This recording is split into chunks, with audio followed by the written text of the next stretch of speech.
لا اقف دق لا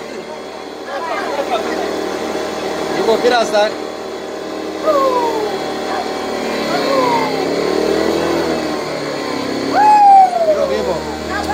يبو gerçek abi ya الناس kapat makineyi kapat makineyi kapat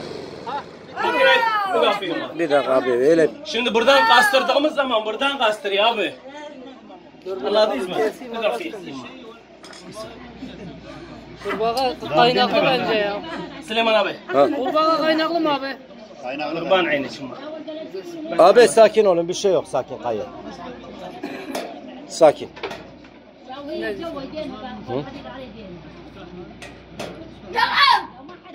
لا اختي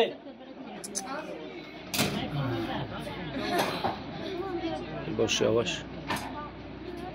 Dayı oradan da vidalı ha. Dayı oradan da vidalı. nereden vidalı abi? İşte önde. Manelya bir tane manelya bize alalım. İbo. He. Küreği versem Manyelya'yı sen bin. Olmaz o. İbo. İbo. Abi sen bin. İbo dur. dur abla. Eski Dur bedey. Dur dakika. Kurban aynı şimdi. Abi Manyelya'yı getirsin gelsin mi? He? Bıraktım getirdim sana bir manilya. Manilya büyük ha girmez oraya abi. İbrahim abi. Yalla İma. İbo. Yok kadar da çok.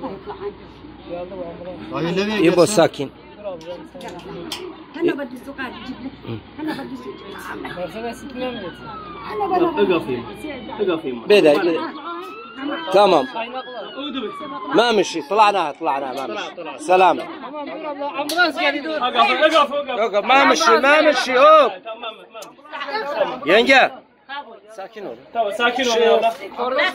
Tamam. sakin ol Gelmesi yok. sakin tamam hele bir su için otursun hele